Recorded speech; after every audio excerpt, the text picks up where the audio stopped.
Top 10 ancient technologies that shouldn't have existed. There are moments in history that don't fit the script we were taught. Moments when discoveries shatter the illusion of a steady, predictable human timeline. How is it that civilizations we call primitive could create objects that rival or even surpass what we can build today? Across deserts, under oceans, and hidden in forgotten ruins lie technologies that simply shouldn't exist. A mysterious machine buried beneath the sea that works like a computer 2,000 years before its time. A jar from Mesopotamia that may have once harnessed electricity long before Edison lit a single bulb. Concrete so strong it has endured for centuries while our modern skyscrapers crumble. Weapons that could burn even on water. Surgical knowledge that feels as though it was borrowed from the future. Each discovery forces us to ask the same unsettling question. Did our ancestors know more than we think? Or have we underestimated the story of humanity itself?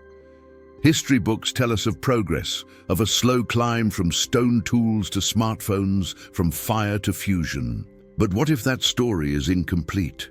What if scattered across the world are fragments of a knowledge older, deeper, and far more advanced than anything our classrooms dare to acknowledge? And then comes the greatest mystery of all. Why was this knowledge lost? Why were these secrets buried, their blueprints erased, their inventors forgotten? Was it simple chance, the fragility of human memory across the centuries? Or was something, or someone, determined to keep these truths hidden? Tonight, you and I will step into the shadows of history. We'll examine 10 astonishing technologies that shouldn't have existed, but did. 10 artifacts, inventions, and feats so advanced that they defy logic and stretch the boundaries of belief. Stay with me until the end, because the last discovery may just change the way you think about the entire story of civilization. This is not just history, this is a puzzle, one that has been waiting, buried in time, for us to uncover. 1. The Antikythera Mechanism, the first computer. In the year 1901, off the coast of a small Greek island called Antikythera, sponge divers searching for treasures beneath the waves stumbled upon something extraordinary. Among the statues, amphorae, and fragments of a sunken ship was a lump of corroded bronze, unremarkable at first glance. Yet hidden within that rusted mass lay one of the greatest mysteries in the history of science, a device that should not have existed. Over time, as conservators began to clean and study the fragments, gears emerged. Tiny, intricate gears, teeth cut with mathematical precision, locked into a complex arrangement unlike anything else from the ancient world. Slowly, researchers realized they were holding the remnants of a machine so advanced that it defied everything they thought they knew about ancient Greece. Today, we call it the Antikythera Mechanism, often described as the world's first analog computer.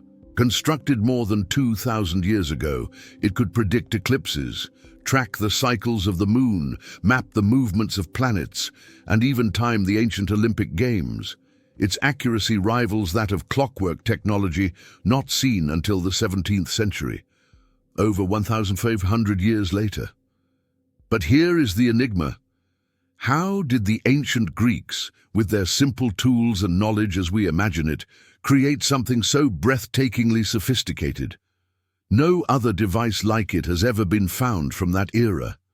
It is as though this machine appeared out of nowhere, a lone spark of impossible genius in a world that should not have been capable of producing it. X-ray imaging of the mechanism has revealed more than 30 bronze gears, each interlocking in a design so complex it still challenges modern engineers to fully replicate it. Inscriptions on the device suggest it was more than a scientific tool. It was a symbol, a manifestation of knowledge that merged mathematics, astronomy, and engineering at a level that would not be matched for centuries. So who built it? Was it the work of a lone genius like Archimedes? Some speculate the device may have originated from a lost tradition of engineering, a line of technological mastery that vanished from the historical record, leaving behind only this broken relic. Others go further, daring to ask whether this was the echo of an even older civilization, one that passed fragments of its knowledge into the Greek world before fading into the mists of time. And perhaps the most haunting question, why was it lost? If the Greeks had such brilliance, why did humanity not continue along this path, leaping centuries ahead of where we are today? Instead, this knowledge disappeared, leaving us with sundials and crude calendars, while the gears of the Antikythera Mechanism remained buried beneath the sea. The discovery has forced historians to reconsider their assumptions. Maybe progress is not a straight line. Maybe it is fragile, a flame that can burn bright for a moment before being extinguished, leaving the world in darkness until it is reignited centuries later. The Antikythera Mechanism is more than a machine. It is a whisper from the past, a reminder that human ingenuity is not bound by the timelines we impose. It is a challenge, daring us to wonder what else has been lost, what other machines, ideas, or inventions were erased by time, leaving us blind to the true scope of human potential. This is only the first of our 10 impossible technologies, and if this single corroded fragment can shatter our understanding of history, imagine what awaits us in the next discovery. 2. The Baghdad Battery, electricity before its time. In 1938, deep inside the dusty archives of Baghdad, a German archaeologist named Wilhelm König stumbled upon a peculiar object. At first, it seemed simple, a clay jar about the size of a fist, sealed with asphalt at the top. Inside, a corroded copper cylinder encased an iron rod. To most, it was just another artifact from the Parthian era, roughly 2,000 years old. But König saw something different. To him, it looked suspiciously like a battery. The idea was outrageous. Electricity, according to everything we know, wasn't harnessed until millennia later, with the experiments of scientists like Volta and Galvani in the 18th century.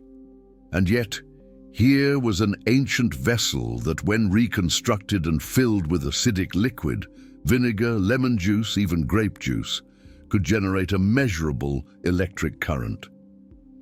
The so-called Baghdad Battery instantly became one of the greatest enigmas of archaeology. If it was truly a battery, then what were the ancients doing with electricity? There are no records, no instructions, no manuals left behind. Only the jar itself, sitting silently in museum collections, daring us to guess. Some scholars dismiss the claim, arguing it might have been a simple storage container or perhaps part of a ritual. But experiments carried out by engineers show that the design works. Multiple jars connected in series can produce even higher voltages. Enough, some suggest, to electroplate precious metals, to coat jewelry with thin layers of gold or silver, a technique thought to have been invented much later. But others propose more radical theories. Could it have been used for medical purposes, delivering small electric shocks? Or perhaps it played a role in forgotten rituals where the power of the gods was invoked with literal sparks of light. Some fringe theorists even whisper of lost knowledge handed down from an earlier civilization, knowledge that was eventually forgotten as empires crumbled and history reset itself. What makes the mystery even deeper is the context. The Parthians, who supposedly created it, were skilled builders and warriors, but no records hint at an understanding of electricity. It seems absurd, a single spark of knowledge without any flame to sustain it. One invention in the dark, disconnected from everything else we know about their world. And so we are left with the paradox. If the Baghdad Battery really was a device to harness electricity, then history as we know it is wrong. Our ancestors were not stumbling in the dark until Benjamin Franklin flew his kite in the storm. They were experimenting with forces of nature we assumed they didn't even understand. Yet perhaps the most haunting thought is this: if they discovered electricity once, how many other times has humanity discovered it and forgotten it? Knowledge, after all, can vanish overnight. Wars, disasters, collapses of empires, each has the power to wipe clean the slate of human memory. The Baghdad Battery is a reminder that our timeline may not be as neat as we like to think. It hints at a cycle of discovery and loss, of brilliance ignited and then buried. It raises an uncomfortable possibility that humanity is not steadily advancing forward, but rather stumbling through the dark, occasionally rediscovering truths that were known long ago. And if a simple clay jar could generate power 2,000 years before its time, then what else might be waiting in the ruins, hidden, misunderstood, or dismissed as too impossible to be true? This was not the only case where ancient people seemed to leap ahead of their time. In the next chapter, we'll turn to the Empire of Rome, where engineers created a material so durable, so powerful, that even our modern technology struggles to match it. The secret of Roman concrete and why it was lost may just be one of the greatest tragedies of history. 3. Roman concrete, stronger than modern engineering. Rome was a city built not just on conquest, but on engineering. Roads stretched across continents, aqueducts carried water for miles, and monumental structures rose to the heavens. Yet among all of Rome's technological triumphs, one stands above the rest. Not for its beauty, but for its endurance. Roman concrete, or opus cementitium, is a material so strong, so resilient, that 2,000 years later, many of their structures still stand, while ours crumble within decades. Consider the Colosseum. Earthquakes have shaken it, weather has battered it, and yet its skeleton still dominates the Roman skyline. Or the aqueducts, whose arches continue to tower across landscapes, defying the centuries. Even more impressive are Rome's harbors, like the one at Caesarea, built with concrete poured directly into seawater, a feat modern engineers struggle to replicate. But here is the mystery. Roman concrete was not just different, it was better. Modern concrete, the material we rely on to build our cities, typically lasts only 50 to 100 years before it cracks and fails. Yet Roman concrete, exposed to the elements for millennia, actually grows stronger over time. The secret lies in its composition. Unlike modern concrete, which is based on Portland cement, Roman concrete used volcanic ash mixed with lime and seawater. This combination created a chemical reaction that allowed the material to self-heal. When cracks formed, minerals would grow within them, sealing the fissures and reinforcing the structure. In other words, Roman concrete was alive. For centuries, this knowledge was lost. Builders in the Middle Ages relied on weaker mixtures, forgetting the secrets of the ancients. Only in recent decades have scientists begun to analyze Roman concrete in detail, using microscopes to uncover its mysteries. What they found stunned them. Crystalline structures forming inside the cracks, as though the concrete itself were repairing its wounds. And yet, here is the question that haunts historians. Why did this knowledge vanish? Rome was a civilization obsessed with building. Their engineers documented roads, bridges, machines, and techniques, but the precise recipes for their concrete disappeared. Was it simply forgotten as the empire collapsed? Or was the formula deliberately hidden, kept secret by guilds, priests, or rulers who controlled its use? If we had retained this knowledge, imagine the difference it would have made. Skyscrapers might endure for millennia instead of centuries. Bridges might never need rebuilding. Coastal defenses could resist erosion for ages. Instead, we rebuild and repair endlessly, while the ruins of Rome quietly mock us with their resilience. Some even suggest that Roman engineers inherited the knowledge from an earlier, forgotten source. After all, the Romans were great adapters. They borrowed gods, languages, and technologies from conquered peoples. Could their concrete have been a legacy? A whisper from a civilization even older, one whose secrets are now buried in the ruins beneath Rome itself? Roman concrete forces us to confront a troubling truth. Human progress is not always forward. Sometimes we lose more than we gain. Sometimes the ancients knew things we have yet to rediscover. And if the very foundations of our modern world are weaker than those laid 2,000 years ago, what does that say about our place in history? Are we truly the pinnacle of civilization, or are we simply children relearning what was once already mastered?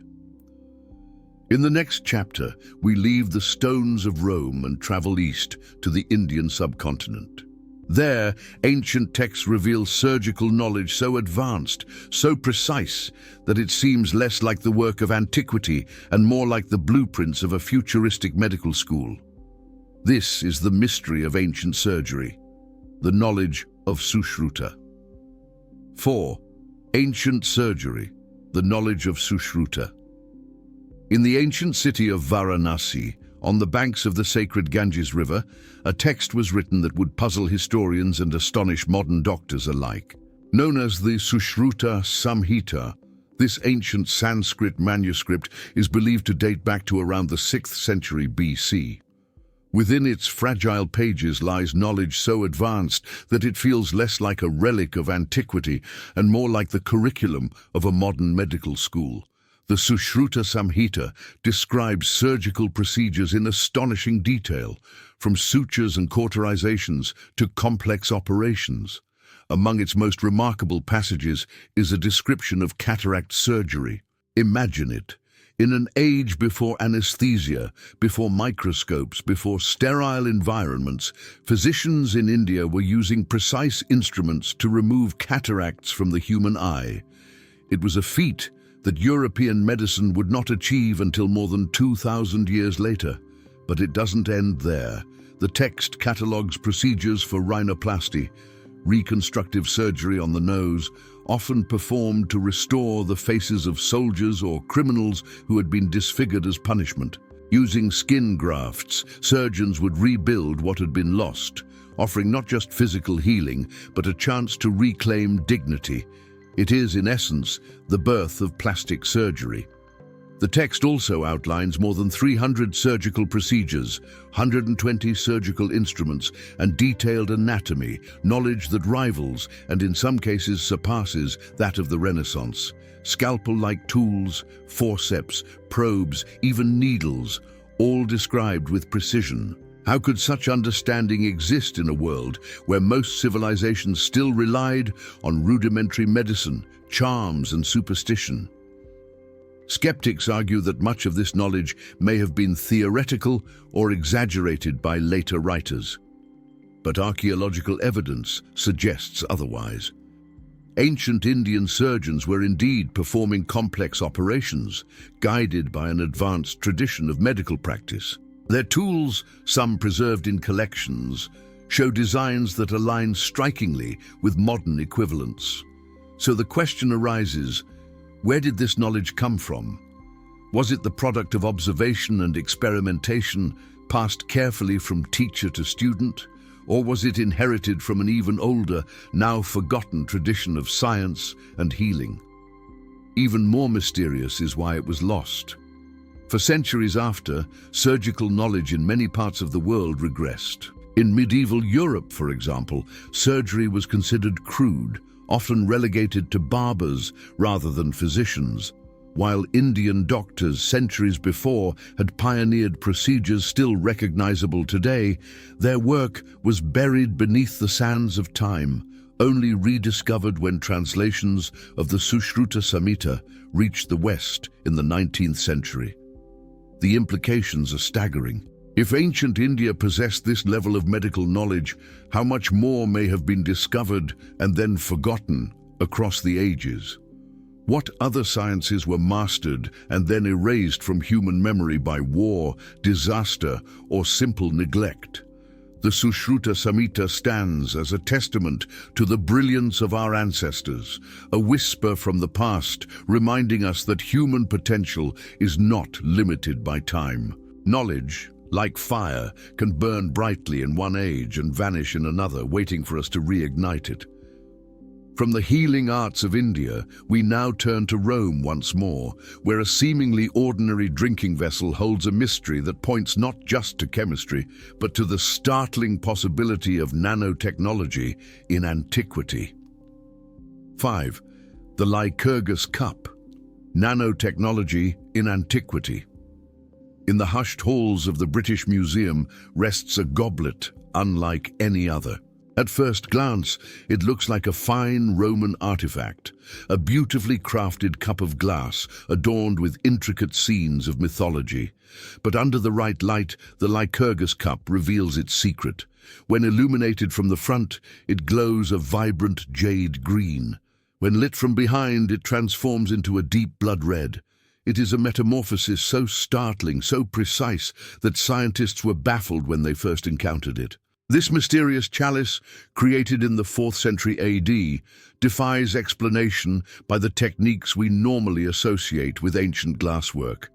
The secret lies not in the artistry of its shape, but in the very structure of the glass itself. Embedded within are particles of gold and silver ground down to such an impossibly small size, just 50 nanometers across, that they interact with light at the molecular level.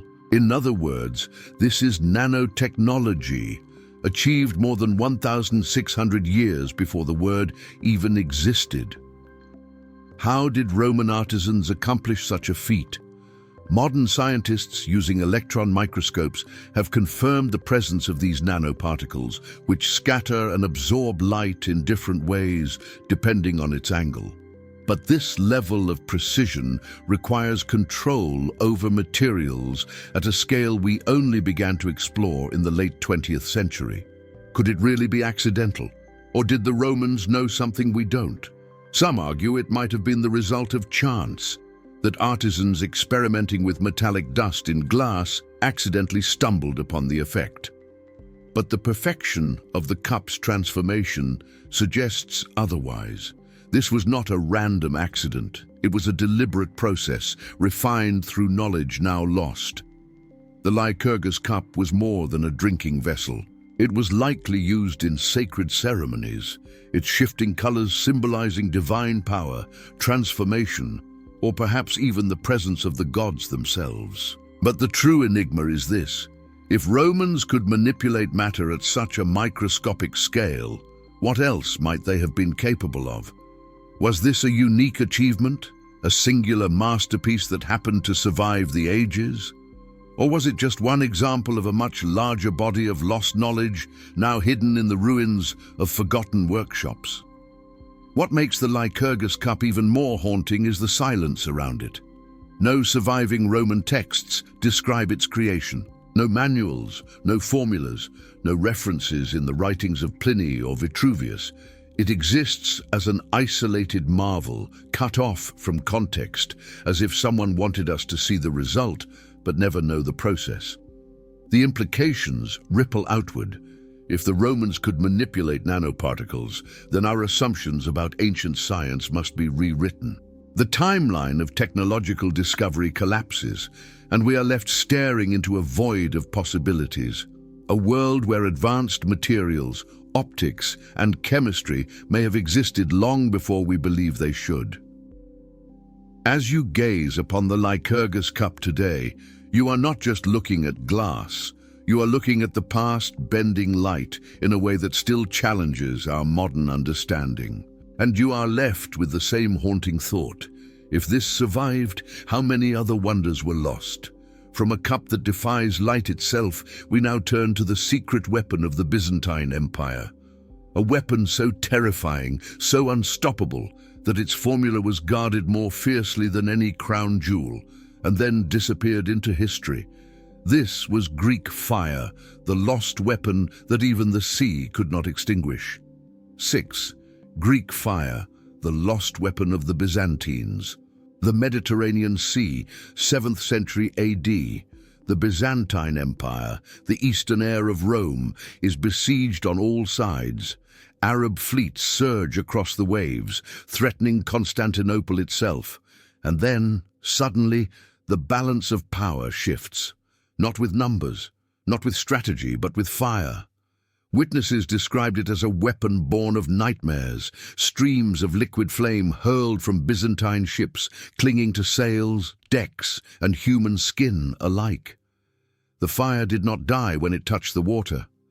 Instead, it roared to life, spreading across the waves, devouring everything in its path. Enemies panicked, ships burned to their hulls, and entire fleets crumbled before the infernal storm. The world came to know it as Greek fire, the terror of the seas. For centuries, it remained the most feared weapon of the medieval world. But what was it? And how did the Byzantines create something so advanced, something even modern chemists struggle to explain? Accounts describe it being deployed through bronze tubes mounted on ships, projecting jets of flame like an ancient flamethrower. Others speak of clay grenades, hissing and igniting upon impact. Whatever the method, the result was always the same: unstoppable fire. Even dousing it with water only made it burn fiercer. The only reported way to fight it was with sand, vinegar, or even urine. The formula for Greek fire was one of the most closely guarded secrets in history. It was entrusted to only a handful of families, passed down through generations like a sacred oath. Treason against this knowledge meant death, and then, like so many other marvels of the ancient world, it vanished. The empire fell, the keepers of the secret died, and the recipe dissolved into the abyss of history. Modern scientists speculate endlessly. Some believe it was based on petroleum or crude oil, perhaps mixed with quicklime or sulfur. Others argue it may have been a form of liquid naphtha, refined with techniques we do not fully understand. Whatever it was, no attempt to recreate Greek fire has ever truly matched the descriptions of its terrifying power. But here lies the mystery that continues to haunt us. How did the Byzantines discover it in the first place? Was it the genius of a single inventor, a man named Callinicus, who fled from Syria and brought his knowledge to Constantinople? Or was it a fragment of an older, lost science, one that the Byzantines preserved for a time before it slipped forever into legend? And why was it never replicated? History is full of military technologies that spread like wildfire: gunpowder, cannons, muskets. Yet Greek fire remained uniquely Byzantine, as if fate itself conspired to keep it confined to a single empire, a single moment in time. Imagine for a moment if this weapon had been rediscovered, if medieval armies had marched with flamethrowers centuries before the industrial age, if naval battles had been decided not by steel and timber, but by seas ablaze with chemical fire. History, as we know it, would have been rewritten. Greek fire is more than a weapon. It is a reminder of how fragile knowledge can be. One formula lost can erase centuries of progress. One secret guarded too tightly can vanish forever. And so, as the flames of Greek fire die out in the annals of history, we turn northward to the icy lands of the Vikings.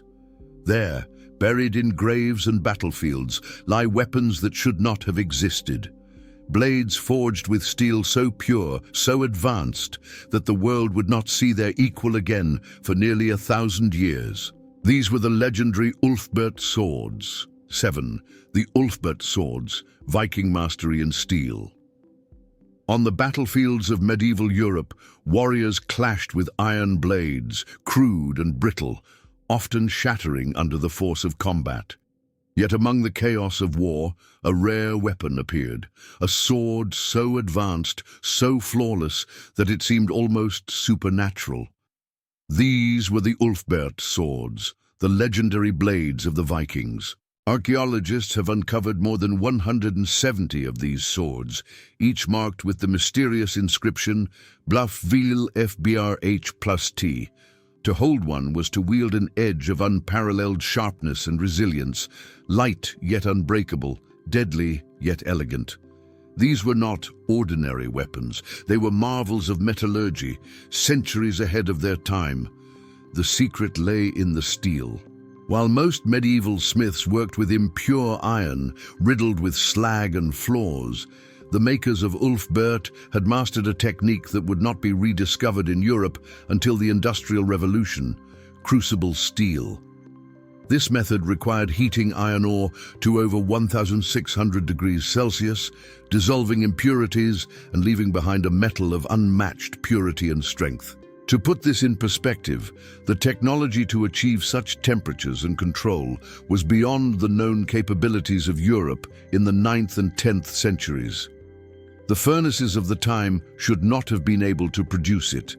Yet here, in the hands of Viking warriors, were blades that could cut through armor, remain razor-sharp in battle, and flex without breaking. The mystery deepens when we ask, where did this knowledge come from? Some scholars believe the technique was imported from the East, perhaps inspired by the famed Damascus steel of the Middle East, or even older traditions from India, where Wootz steel was produced. Others argue that the Ulfbert smiths were experimenting with methods lost to everyone else, a secret lineage of craftsmanship passed down in silence. But if this was simply a borrowed technology, why do the Ulfbert swords remain so unique?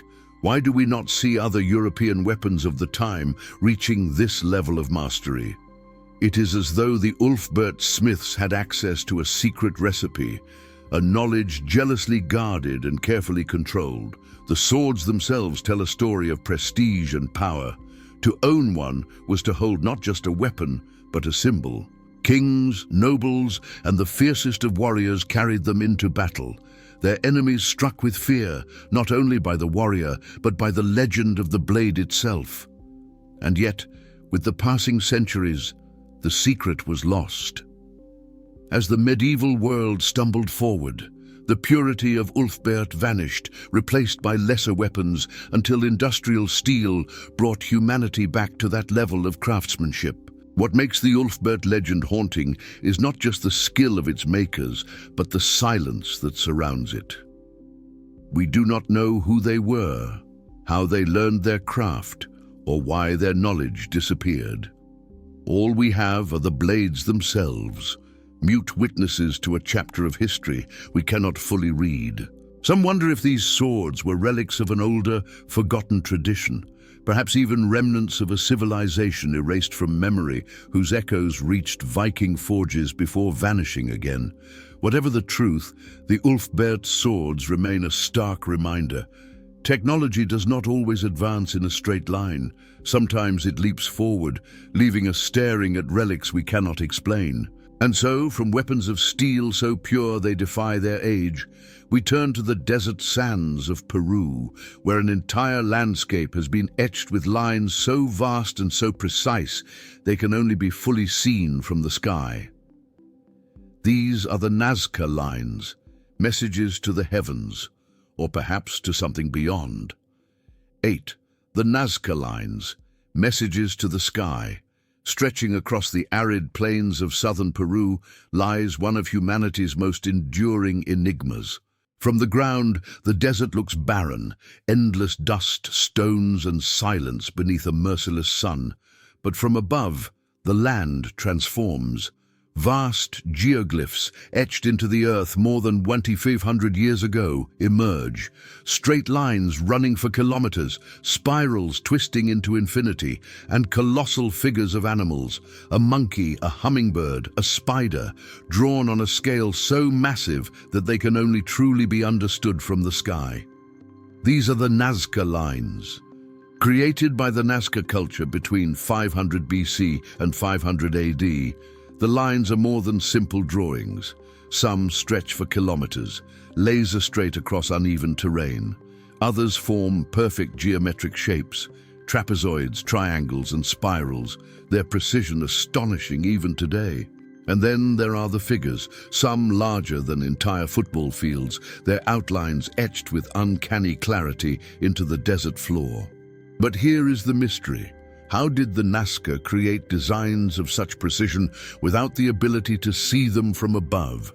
How did a culture without aircraft or satellites manage to plot images so vast that they defy ground-level comprehension? And perhaps most importantly, why? Theories abound.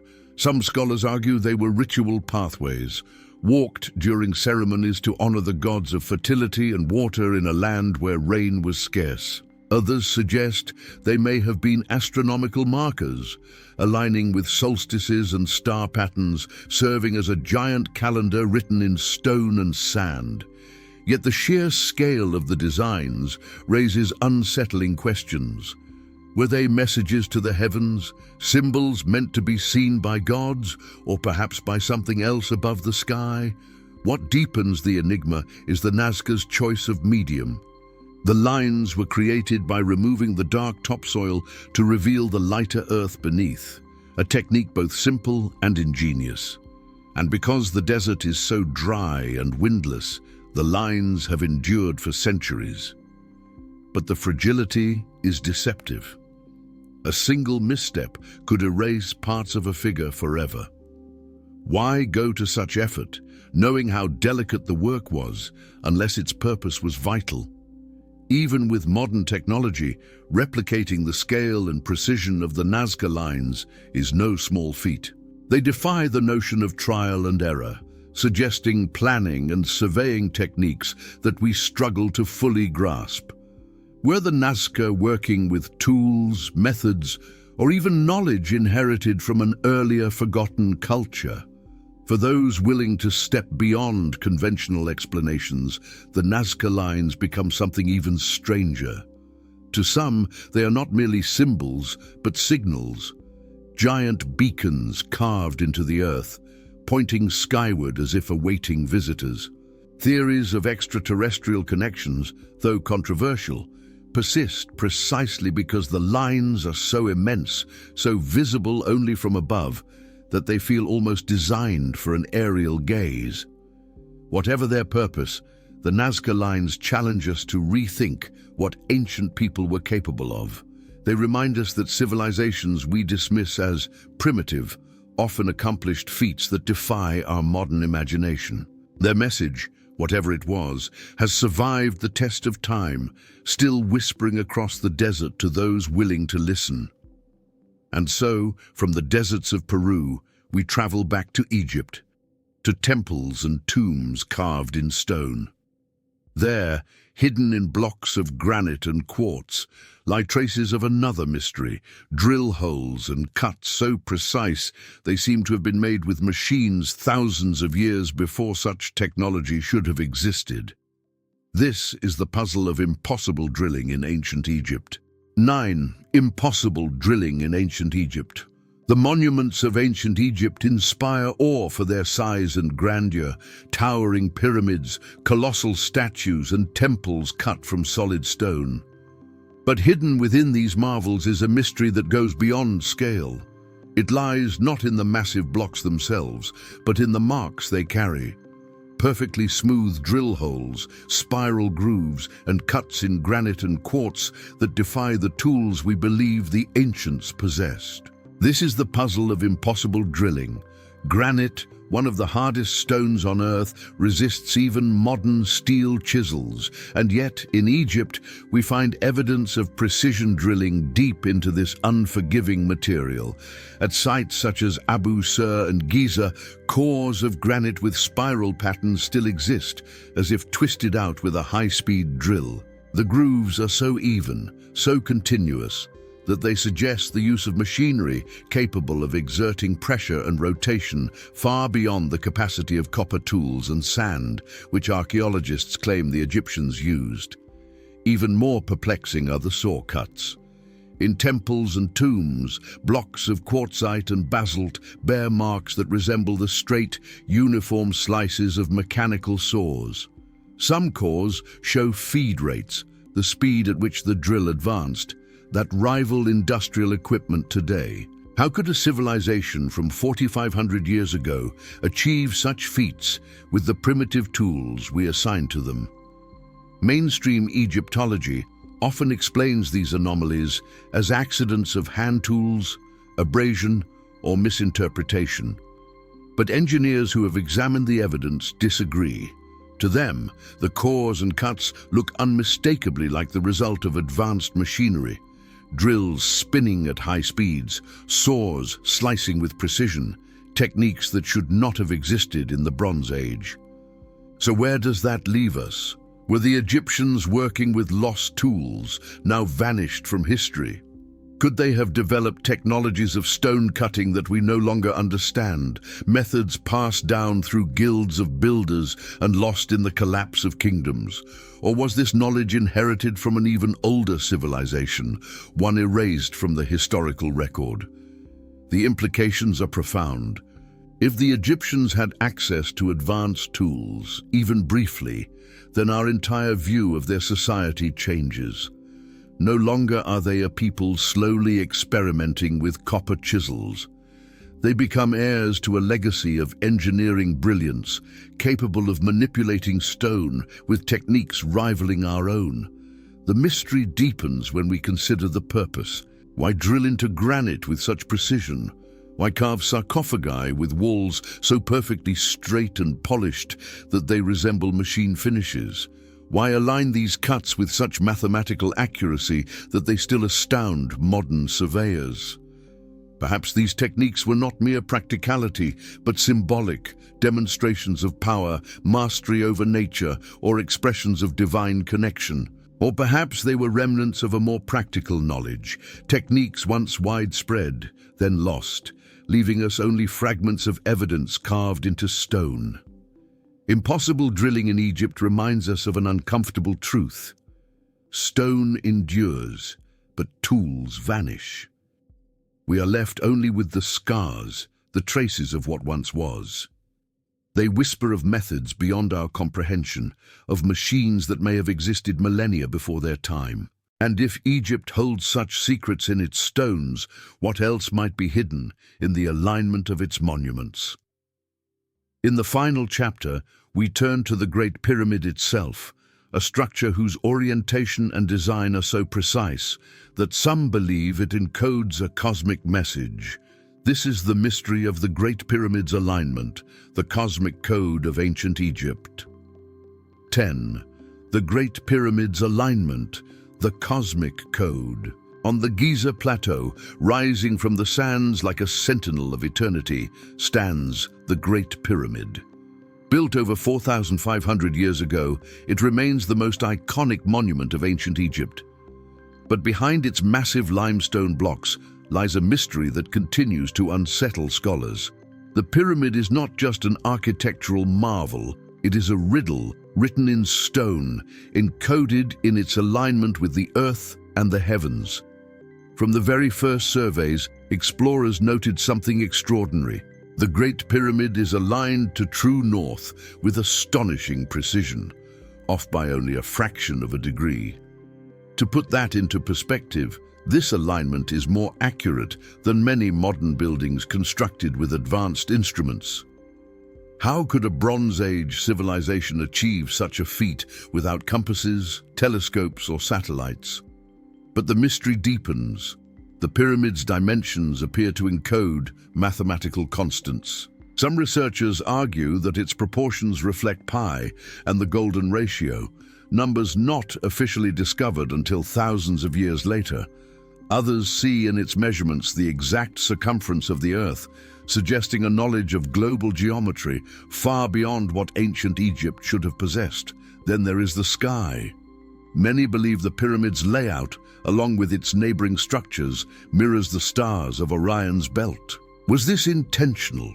A reflection of the heavens on Earth, designed as a cosmic map? Or is it a coincidence that invites meaning where none was intended? The debate rages on, but the precision of the alignment makes coincidence difficult to accept. Some propose practical explanations, that the Egyptians tracked stars over long periods using simple sighting tools to align their monuments. Yet even if true, it does not explain the extraordinary accuracy. Others push further, suggesting the pyramid may not have been built merely as a tomb, but as a monument to cosmic knowledge, a library of stone encoding wisdom about the earth, the sky, and perhaps humanity's place in the universe. The unanswered questions multiply. Why build on such a massive scale, if not to preserve something of lasting importance? Why encode mathematics and astronomy into a structure meant officially only to house a dead pharaoh? And why does the pyramid continue to resonate with mystery seekers, drawing theories of hidden chambers, energy fields, and even connections to civilizations lost to time? Perhaps the truth is that the Great Pyramid was more than one thing. A tomb, yes, but also a monument to knowledge, a way for the ancients to say, "We understood the earth and the stars, we mastered geometry and precision, and we leave this behind as proof." If so, then the pyramid is not just a monument to the dead, but a challenge to the living, daring us to recognize the depth of human ingenuity and perhaps the fragments of a forgotten science. The Great Pyramid's alignment reminds us that history is not a straight road of progress. It is full of detours, lost knowledge, and mysteries we have yet to unravel. And just as we begin to grasp one secret, another appears on the horizon, hidden in the shadows of time. As we leave the Great Pyramid, we arrive at the final question of our journey. What do all these impossibilities, the machines, the weapons, the surgeries, the alignments, truly mean? Were they accidents, isolated sparks of genius? Or are they fragments of a much larger puzzle, pointing to a forgotten chapter of human history? In our conclusion, we will confront this mystery head-on and consider whether we are truly the first advanced civilization to walk this earth, the forgotten blueprint of humanity. We began this journey with a simple question: how could ancient civilizations create technologies so advanced they seemed to belong to another age? From computers of bronze to fire that burned on water, from surgical texts that read like modern manuals to weapons forged with impossible steel, the evidence is clear. The ancients were far more capable, far more ingenious than history books admit. But what is perhaps most unsettling is not just what they achieved, it is what they lost. Time and again, knowledge appears, shines brilliantly, and then vanishes. The Antikythera Mechanism, unmatched for more than 1,000 years. Roman concrete, forgotten as empires crumbled. Sushruta's surgical wisdom, buried for centuries. Greek fire, erased from memory despite its devastating power. Each discovery leaves us staring into the same abyss. Humanity is not always moving forward. Sometimes we forget. What if the history of technology is not a straight line, but a cycle, a pattern of discovery, collapse, and rediscovery, a fragile flame lit and extinguished over and over again?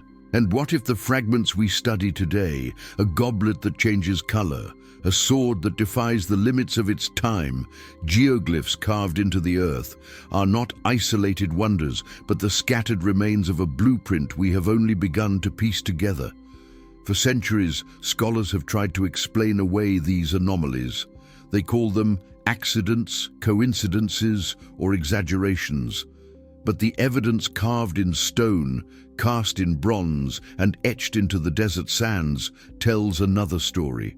A story of civilizations that may have known more than we imagine, that may have touched truths we have yet to grasp. And here lies the deeper question: if they achieved so much with so little, what does that say about us? Are we truly the pinnacle of human progress, or are we merely standing on the shoulders of giants whose names we will never know? Perhaps the real danger is not that we underestimate the past, but that we overestimate the present. The technologies we explored are not just relics, they are reminders. They whisper that knowledge is fragile, that wisdom can vanish, and that arrogance blinds us to truths hidden in plain sight. They challenge us to look harder, to question deeper, to wonder whether we are, in fact, the first advanced civilization, or simply the latest in a long chain, destined to forget as others have before. As you leave this story, carry the question with you. What else lies buried, erased, or ignored? What other secrets of the ancients are waiting to be uncovered? And when we find them, will we dismiss them as impossible? Or finally admit that history is far stranger than we dare to believe?